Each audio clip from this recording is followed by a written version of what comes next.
人が一番見ておもろいんで多分グラディエーター殺し合うのが一番おもろい。さすがに倫理的にやばいやろってなってスポーツになったみたいな。いきなり脚本は書けないんで。なんでそのサングラスを今日選んだのかって難しいからやめてください。恥ずかしい。藤井がこれを決めるっていうために藤井の人生30年が必要なわけよ。キャラクターを作るっていうのはそういうことやし、脚本を作るっていうのはそういうことだ。全米をじゃんけんさせた。 Stick a GPS in me.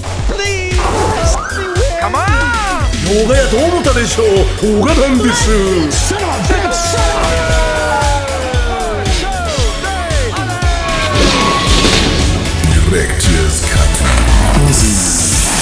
はい、浅尾です。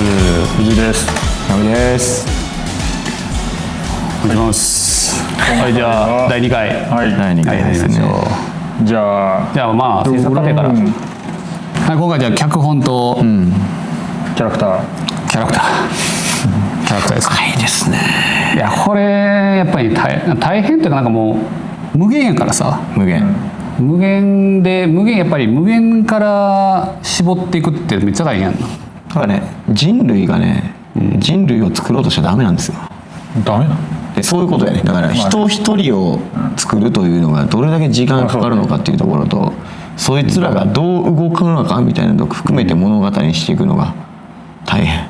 まああんま経験なかったからね、そこは。なかなかまあこれ映画ならではね。だから映像制作とかだとまずないやつ。やっぱこうキャラクターのこのバックグラウンドも含めてどう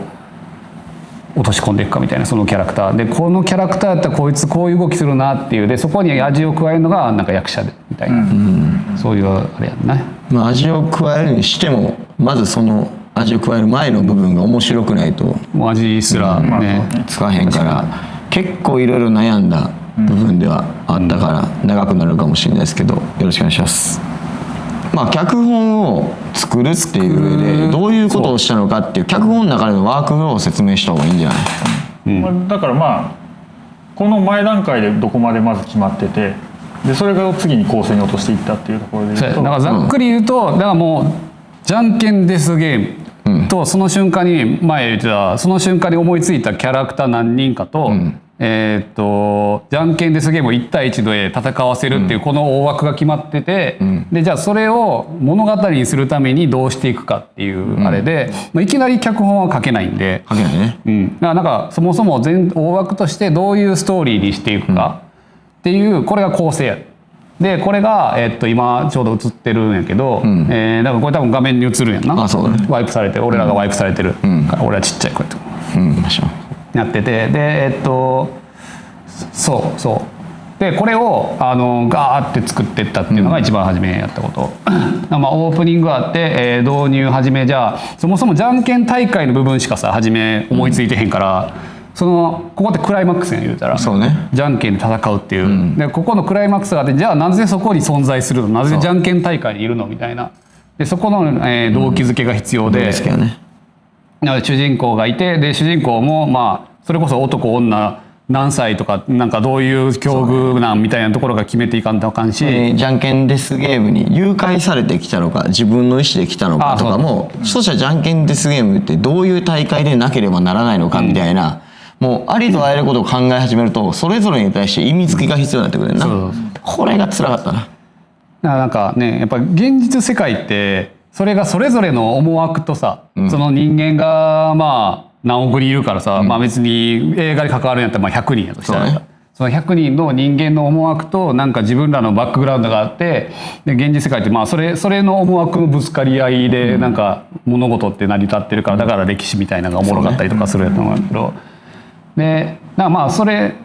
実際そうやと思うんだよ。やっぱなんか小説って小説は事実は小説よりきなりやったっけ？いや無理ない。むずいかも。難しい言葉やってるかもしれない。難しいこと言ってる。俺的にはお前難しいこと言ってる。俺的には結構厳しい。あんまり難しくない。これ多分小学生でも知ってる。結構厳しいかも。いやちょっと難しい。いやだから事実は創作よりもどうやっても難解になる、難解というか複雑であり深みがあって面白い。いやこれは一人の脳で、まあ今やったらなんかまあ AI があったとしてもさ、一人の脳でこう考えれる全員のキャラクターがどう相互作用するかよりも実際のこう人側の思惑がぶつかり合う、これの方が圧倒的におもろいっていうのは正しさじゃない部分が働くもんな。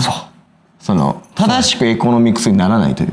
そうやねん。それぞれのその時折の感情とそうかその時の体調とかにもよっていやそうやねん。判断が変わるからだからこいつが何考えてるかって俺らこんだけ長いこと言ってさ分からへん。いやだからおもろいの。なんでそのサングラスを今日選んだのかって俺らすごく聞いて恥ずかしいからやめてください。恥ずかしい。ここの鎖は何なんだそうあれは何なんだあれは言いたいないほんまに。お前スーツなんか着たこと見たことないぞお前マジでまあそうだなうんまあなででもこれだからさ藤井の今の状態に準じたそう行動なわけやんかだからこの衣装を決める藤井がこれを決めるっていうために藤井の人生30年が必要なわけ。まあ多分その表出ない未来2週間ぐらいのこいつの予定に準じてるけど今日は今日はな。い今日はねでもそういうことやんなやでもそういうことや、うんキャラクターを作るっていうのはそういうことやし脚本を作るっていうのはそういうことで、これは作ってから思ったけど、ね作る前はなんかただ単に創作したらいいなとは思ってたんやけど、なんかやっぱ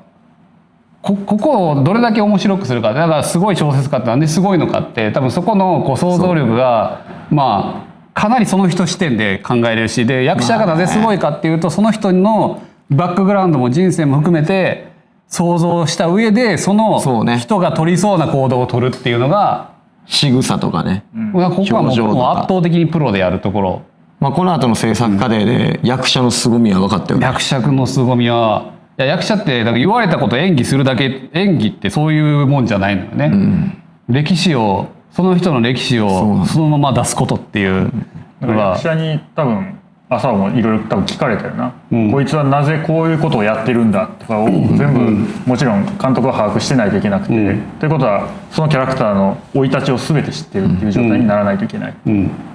すっごい面白かったよ、まあ、すごく辛い作業やったけど面白かったなってここはすごい思うよねそう、でそれぞれに多分このキャラのここ好きやなっていうのが多分あるやろうしね、作っていく過程で、まあだから、まあ、そういうことやなそういう作業をそういう作業をじゃあまあそれの、まあ、そもそもの大枠としてのこの構成やね、をどう作っていくかみたいなまあそこの構成のところはなんかこれ結構その映画が破綻しないように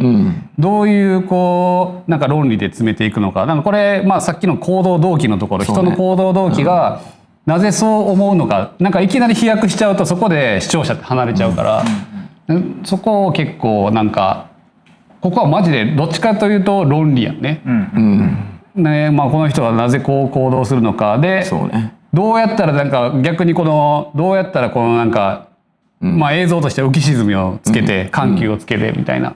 をどうやったら構成できるのかみたいなのがこう大枠にあって、まあある種恣意的に作らなあかんかったよねここはそうそうまあその大体これぐらいの時間でやらなあかんからっていうのでその中にどれぐらい出来事が詰め込めてみたいなことはもうなんとなく決まるわけだからその中を結構順繰り一旦作った上でキャラクターとかを合わせていくというかこれもう全部行ったり来たりしてる行ったり来たりやねんな構成もそうやしこの構成になるためにこういうキャラクターでやる必要があったりとか、でこれ多分人によって全然やり方はちゃうと思うんやけどまあ多分キャラクターにすごい思い入れがある人はじゃあこの人のキャラクターから一気に作り込んで、でこの人は絶対出したいみたいななんか映画ってさ自伝的なやつ多いやんあれ一番自分が作りやすいからなんか多分まあそうなのな自分のキャラクターって自分を投影したキャラクターって 100% 動き方が決まるもんね俺やったらこう動くみたいな、だからこれ作っていく中で浅尾がその変な人に会いたいわってなんかめっちゃ言ってたもんな要はキャラクター作る上で自分の想像の範疇の中だと想像できない変なやつに出会わないと新しいキャラクター作られへんわみたいなだからこういう場面で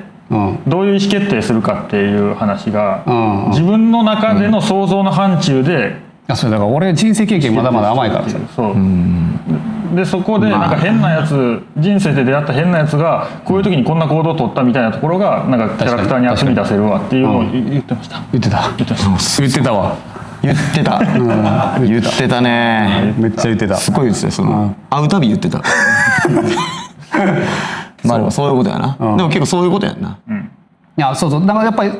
脚本を作るっていうのはそういうことやなっていうのがこう前提にありつつ前提というかそれは後で気づいてきたかなそう作っててねまあ言ったらほんまに初めての経験やったから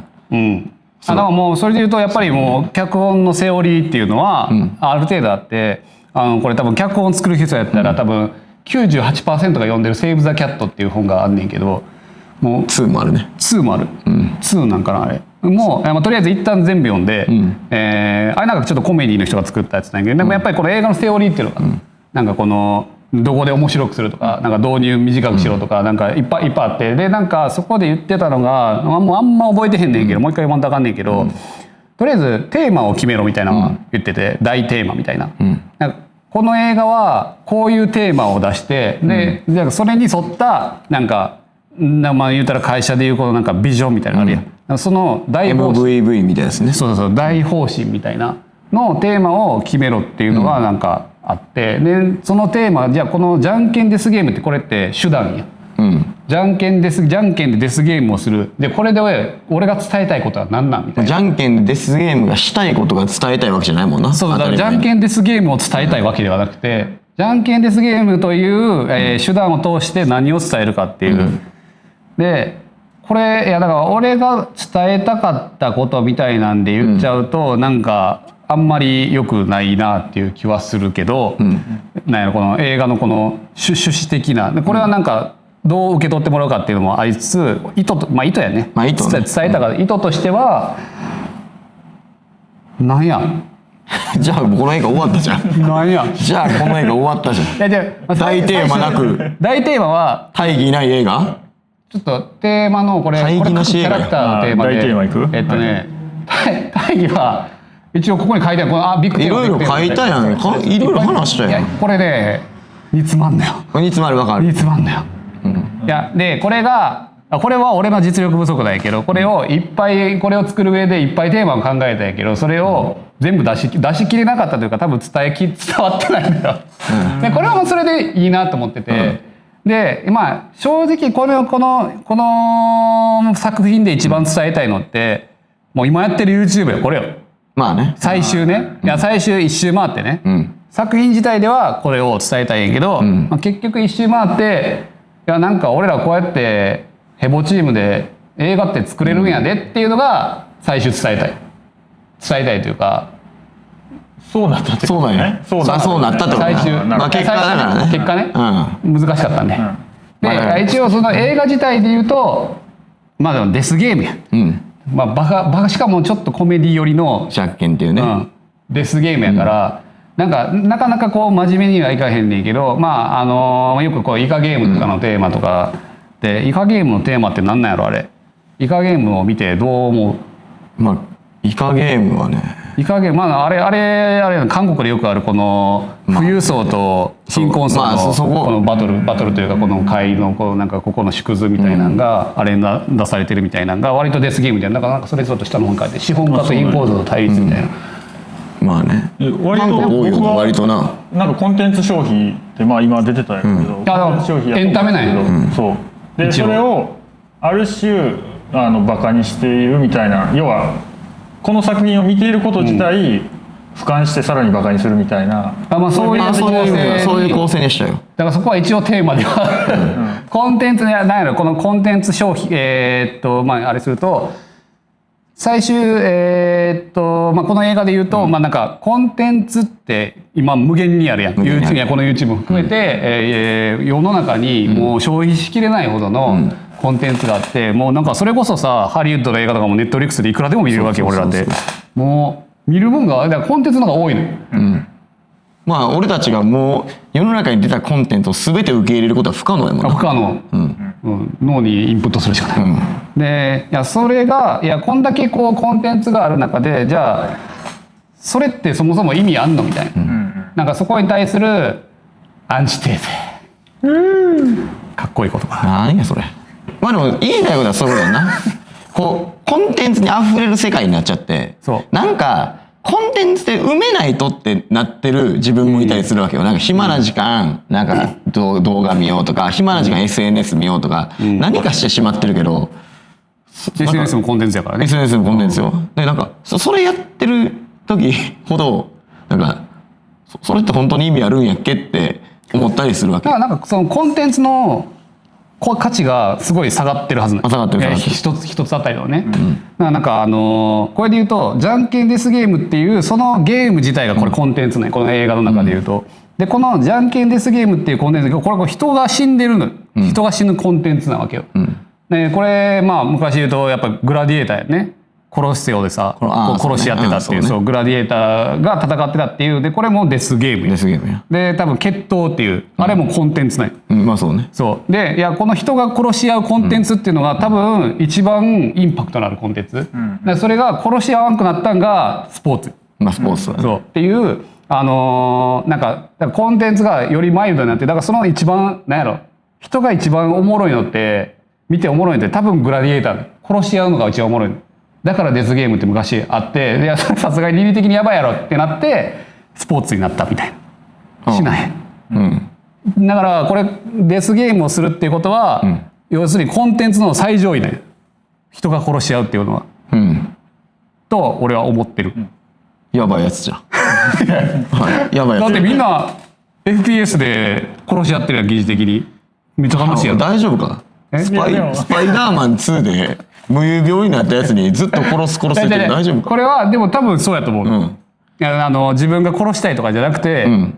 それ殺すのを見るのは多分楽しいはずない。楽しいっていうとちょっとなんか語弊しかないんだけど、語弊がほら殺人集団みたいになるけど、いや多分コンテンツっていう視点で見ると、まあこれはかなり最古なコンテンツやな。そう最古なコンテンツ。最古って古いね。いやだからそういやだから戦いやってるやん。戦いやってることっていうのが、だからそれがどんどんコンテンツが陳腐化していく中で、それさえ一つの陳腐なコンテンツになるよっていうことがテーマやと思ってる。そのよかった。よかったよ。あったか。ここで初めてそうっていうのが一応今回のテーマとして起きましたと。でまあそれに紐づくなんかちっちゃいコンテンツのなんかまあじゃあ人をさ誹謗中傷するとかも今コンテンツ化されてんのよこれが。そう SNS とかでさ。だってもうみんなそれがおもろくて見てるわけやん。なんか SNS 見てるのってこいつがなんかみんなに炎上させられたっておもろい。まあね。まあだからそのコンテンツが肥大化していく中で、そのコンテンツにしていいものとして良くないものの境目も分からんくなってきてる感じがするんだよな。でもまあだからなんでかっつったら基本的には全てのことがコンテンツになりうるからやと思うんだけど、その前提条件は。でもしてほしくない人もいる中でそれもどんどんされていくみたいなところもこの映画には盛り込んだよな。盛り込めてる盛り込もうとしてる。盛り込もうとしてだから俺らは高尚なことをしようと、高尚じゃないわこれ違うなちゃんとその今の社会風刺をしたいなっていうのは一応あった、結果どうなっているかどうかはそれは視聴者の皆さんに見ていただければって感じなんやけど、それを言われたことは一回もないから伝わってない。伝わってない全く伝わりきらず伝わってない伝わりきりそれちょっと実力不足です。実力不足まあそれも含めてコンテンツとして楽しんでいただけるように今も一番シャバいことしてるわけだからこの映画どういう思いで作りましたっていうのもシャバいねんから。それ言っちゃったら監督として終わりよ。終わり実力不足。終わった俺終わりましたそうでもそういうことやねんな。なんかなそういうのは入れようとはでまあその大テーマに紐づいて多分キャラクターの性格とか、これはそのアンチテーゼのこういうようなことを描きたいキャラクターとか、それぞれそのキャラクターがそこに紐づいているが、同時にその恣意的でありすぎないみたいなのも意識しないといけないのが多分難しい。それがいわゆるキャラクターと構成脚本との行き来になるってことだね。なんか今の大テーマってめっちゃ大事で、もう全部ここに戻んね、でキャラクターも含めてなんかこれを表現するためにこういうキャラクターであるべきやし、みたいなをなんかこうずっとこう行ったり来たりして、でまあ脚本書くところの書く部分はなんかやっぱここ構成がこうできたら、であとはキャラクターが決まったら自然とこいつはこういうこと喋るやろっていう、であとはほんまにじゃあさっき言ってたさこの自分で行くか、誘拐されるのかみたいな、なんかその辺のちょっと細かいバランスというかバランス感がしっかりありがとう決まっていくみたいな感じが、いやなんかこれ多分もうどの映画でもそうのはず、分からんけどそう思いました。もうねそう思いましたしか言われへんからその俺らの強みであり弱みやなその思ったからそれを伝えんねんけどそれが正しいかどうかは知りませんとなのかはどうかは分からない。まあそういうことをしてたねこの時期は。でいやまあ実際そこの具体にちょっと具体的なところに落とし込みすぎるとちょっとおもんないんで、まあ映画見てもらって、でまあただちょっと一人のこうテーマどういう感じみたいな主人公ブライアンのテーマとかいく？じゃああれか具体のこっちの方がいいか。そっちの方がいい。なんかこういうキャラでも一回さキャラ決める合宿したよ。した俺んちでしたよ。友達で。この項目を決めようみたいなね。そうこいつのじゃあさっきのキャラクター決めるのにまあキャラクター決める言うてもやっぱそのなんやこのペルソナ策定みたいなやつあるやん。ある。あれをやってってこういうやつだよねっていう。そうこのキャラクターこういうやつだよねって。ブライアンでいいんちゃう？ブライアンでいいんじゃない？ほんまにこんなん覚えてへんねん。過去嘘やんもうこれ。ピッチャーって何？ブライアンがピッチャーでカーターキャッチャー。高校野球部キャプテンって何これ？何これほんま。大学でサークル立ち上げてるやん。日本の感覚すぎるよな。さっきなんか偉そうなこと言ってたけどえらい薄いね。大丈夫これ？薄い。好きな音楽 AC/DC やで。あとカーターは大麻を安くもらっているだけって何これ？カーターに対しての愛熱かったよな最初。そうだよな。そう確かにね。ちょっと順番ちゃうかっ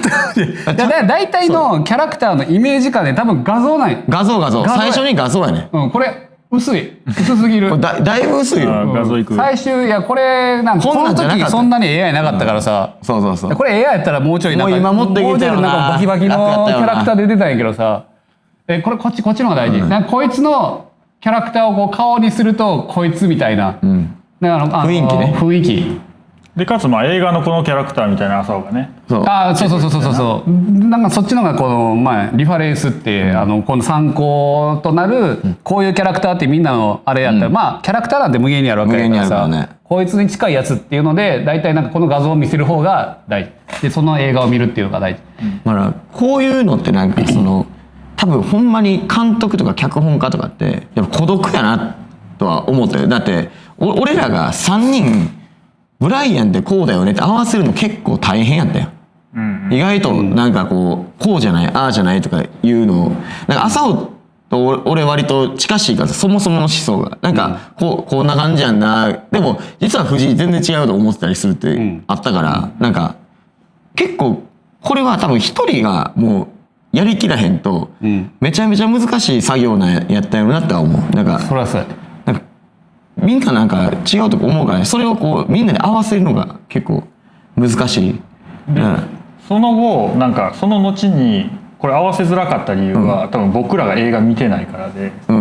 多分キャストとの会話とかってあの映画のこのキャラクターとあの映画のキャラクターでっていうので結構朝多分伝わっててみんな映画好きな人やからそれ伝わんねんけど、僕らには伝わらない。何も分からない。でまあそうやね。だから大体で多分このキャラクターそもそもキャラクター人数必要やね。でまあその前なんかトーナメント表みたいなの作ってこれは多分4人がいいのか8人がいいのか16人がいいのか多分どれかでやらへんとあかんやん。でそれはどこかにあったかというとこれねこれ誰かみたいな書いてあるけどなんかこういうこれでじゃあちゃんとこれ描いてまあ80分とか90分とかで収めるんやったら。まあ8人やな8限界だなっていうね。でちゃんと描くんやったら多分そのうちの3人とか4人とかをちゃんと選んで他はかませ犬誰かっていうのはかませ犬みたいな。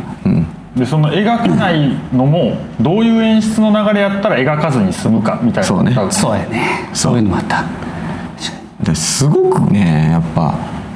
結構でもやっぱりその論理的に作る部分は俺かなり多かった。多かったと思うね。だって論理的にしかないかもしれない。なんか何のことか忘れたけど、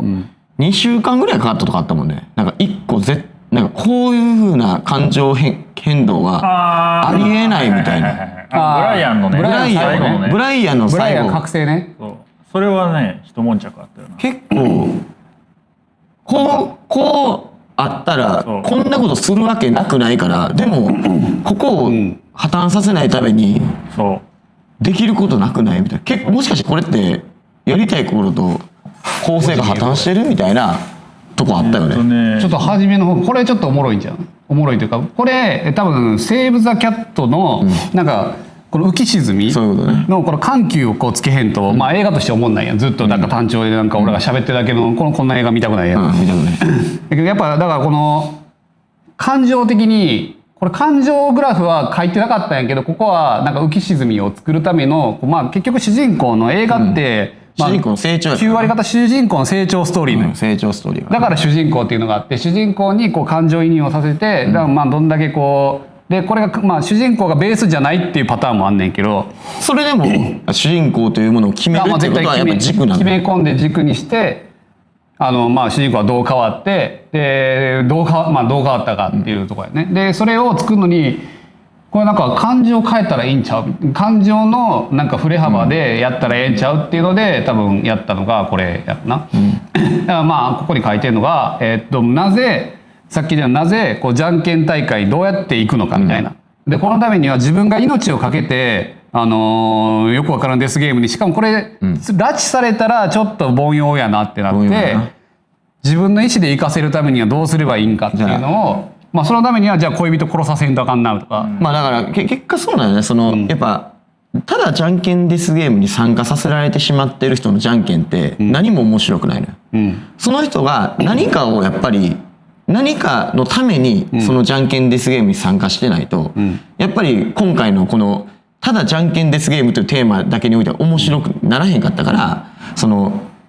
今回は誘拐じゃなくて、自らの意思で各それぞれのプレイヤーを生かせなあかんかってんね。まあこれはそのブライアンの流れだけやけど、それぞれのそのキャラクターに対して生かせる理由を作るのが今回テーマで面白かったの。でその中で行ってからのいろんな変容もあるっていうのがこのまさにグラフで、だからなんかまあこのガビガビしてるところがなんか揺れてる揺れてるってこれ怒りとなんて書いてたっけ。怒りと高揚、怒りと悲しみ側ね。で悲しみだから真ん中がフラットな感情ってことね。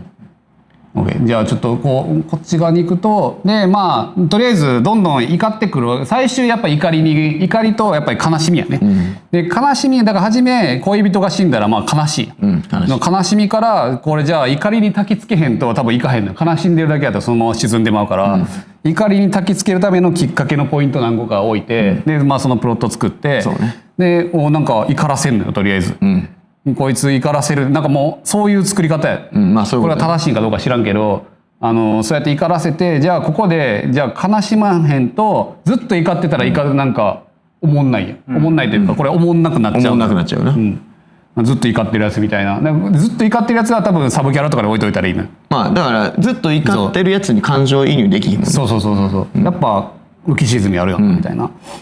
ていうのを込めてこの怒りと悲しみグラフをして、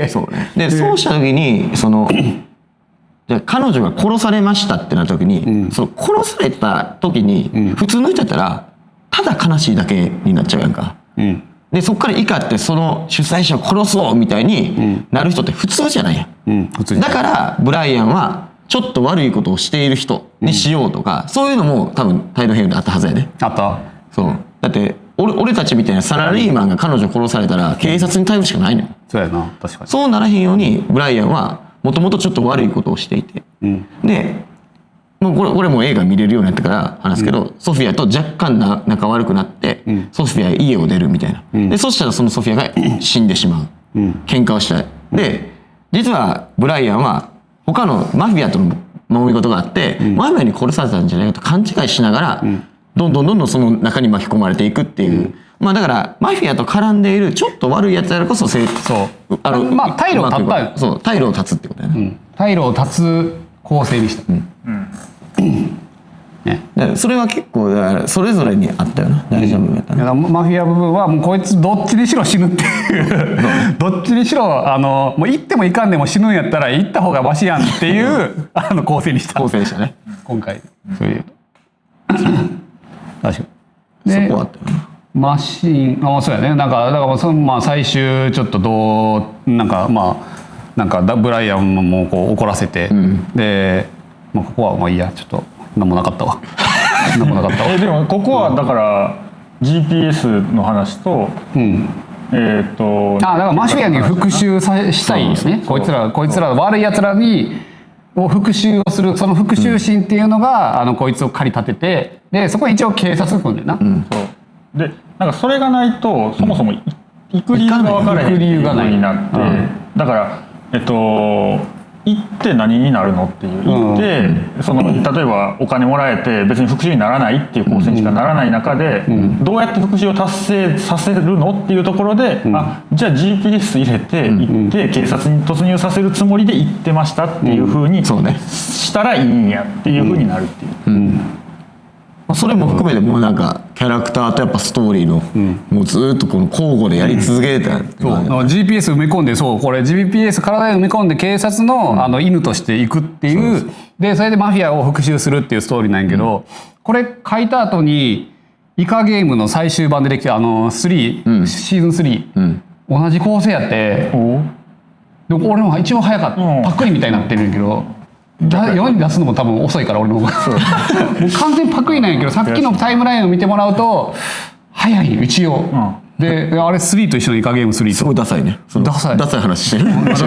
ダサい話した、俺パクリみたいになってる嫌やなと思って、まあ俺らはその GPS というアイディアに気づかせるのにパンケーキを使ったからちょっと違うちょっと違うジャイアントパンケーキショップのね、そう GPS そのために初めにパンケーキを食わせるっていうシーンを作って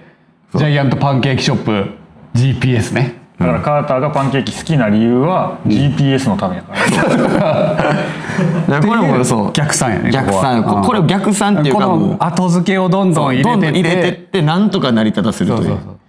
これがまあすごく面白い部分やね。なんかこうあるべきなんちゃうんかとこうあらないといけないんじゃないかと、でもこうあってほしいがこう毎回交差してなんとか。 GPS は多分10ボルトぐらいの典型得たねこれ。これはすごかったな、これジャイアントパンケーキショップでいけるんちゃうみたいな。そうね、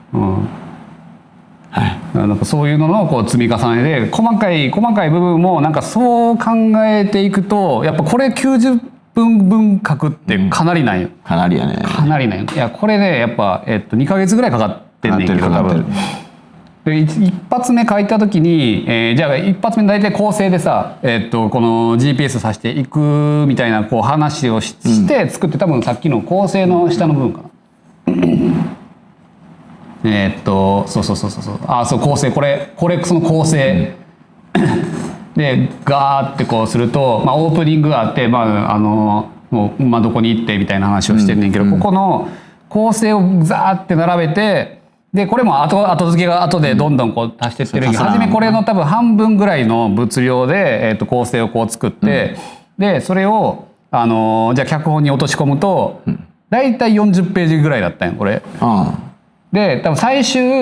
80ページぐらいね。でそっからプラス40ページ作るのめっちゃ大変やって。初めの40ページでなんか大体の大筋が出来上がってるけど、こっからのじゃあさっきの GPS の話、どういう会話をするのかみたいな、そこのこう肉付けをどんどん継ぎ足していってバージョンもめっちゃあったよ。なんか何十個もそれに突き出して突き足して消してるからね。消してね。それでだから80ページになってるけど多分もっとやね。多分もともともっとすごかったよ。なんかそういう作り方になるよな。なる。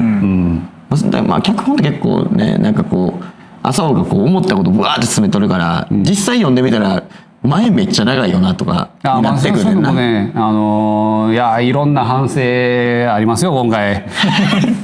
今回それを言い始めたらおもんない映画の解説してる話だからでも結果ねこういういろんな一悶着いっぱいあったでを含めて見てもらうとすごいなんか苦労した映画こういう思いで作ったんやが分かるから面白くなってくれると思うんだけどな。もう一回全然編集でもう今逆に一応脚本のなんやろ脚本これ作ってる時点よりも多分自分で編集した後の方が脚本力めっちゃ上がるなっていう気がして、だからこれをなんやろかみんな脚本詳しい人とかって勉強してるけど、その映画いっぱい見てるし脚本あれしてるけどやっぱり自分で脚本書いて自分で編集してそれがなんかでいろんな意見もらわへんと逆に分からんのよ全然。そりゃそうでいろいろもらってで多分外人とかからもなんかこっち側前にした方がいいんじゃないとかプロデューサーの仕事ってそこなんよ、やったりするんやけど、でなんかそれをなんかこうそういうフィードバックを得ながらもう一回こういろんな視点で見て、でその視点で違う映画見てってなると、この映画の脚本うまいなとかっていうのがだいぶ分かるようになってきて、今逆に見るとこここう変えたかんなっていうのが無限にある。無限にあんねんけどもうしんどい。この映画に関してはちょっともう一旦ね、一旦ね、あらはいっぱいあるんやけど、まあ当時の俺の限界やなと思うし、でそれのなんかこう集大成として、まあ一つこう作品としてはまあ見れるもんにはなってるんでね、まあまあ面白いとは思うんで演出方やけどバリおもろい、バリおもろい。正直見すぎてよう分からんねん。編集しすぎてよう分からんねんけど結構おもろい。演出はいい。でなんかまあだけどやっぱりその構成ってめっちゃ大事やんそこ。まあね、いやもうほんまになんかさ最近よくあるこのいやなんか映画の構成っていや今回マジでこれを入れられんかったんやけど、でこれで言うと多分じゃんけんデスゲーム始まった瞬間のよくわからん状況からこのブライアンが初めからよくわからん状況からやって後から一個ずつピースを埋めていくっていう構成の方が飽きひんのよ。まあなるほどね。でそういうなんかモンタージュ的なモンタージュがコラージュ的な作り方。そうコラージュ的な作り方。いやもうそれのなんかもう極致がなんかクリストファー・ノーランが作ってるようなもう時間軸めちゃくちゃで、じゃあだからちょっと難解やん。そうなるんや。あれシンプルにするとシンプルなんやけど俺はそのシンプルでしかないくてこれそうだね。だけどそれを面白くどうこうなんか自分その視聴者が最後まで面白く見てくれるかっていうので言うと多分おもろいシーンから入らんとあかんのよ。大体の映画ってスラッシャー映画とかこのさっき言った B 級とかって初めぶっ殺されるところから始まってでぶっ殺されてからいやなんでこうなったんみたいな、っていうところを紐解いていく。まあそういうことだな。まあ確かに確かにそうか。そうなんでもう一こうパズルせんとあかんねんけど、なるほどね。素材はあるからやれるっちゃやれるみたいなところではあるけどやれるっちゃやれるんやけどなんかもう俺のこのめげた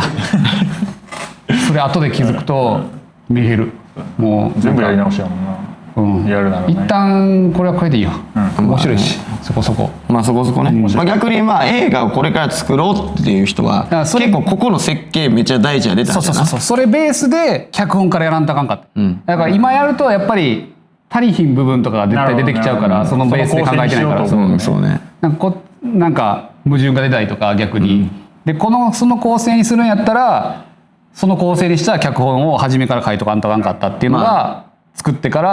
編集してからの反省ってことだよね。だから構成が大事ってことだよね。だから構成がめちゃくちゃ大事。じゃあまあちょっと結構こんなもん長くなってきた。でじゃんけんして終わりますか。でじゃんけんしましょうかね突如じゃんけんじゃんけん突如のじゃんけんじゃんけんはねやっぱしないとじゃんけんデスゲームなんで。グーチョキデッドなんで。はいじゃあ皆さんちょっと本日もありがとうございました。何でいこうかな。よしじゃんけんほい。よっしゃしゃあまあでももういいんじゃん。オッケー切ってもって次回は脚本大体出来上がりましたと、でそこからじゃあどうやって作っていくねんみたいなとこやね。まあ作っていくというか映画として成り立たせるために関係者が少なすぎるってことだな。今3人しかいないわけ。あそうやそうや。だからこの脚本できたはいいもののこっから何していいんやっけ。そもそもその素材を脚本のまだ出来上がってんけどラフの脚本を持ってじゃあ仲間を集める。仲間を集めるかいやな。仲間集める、です。お楽しみに。はい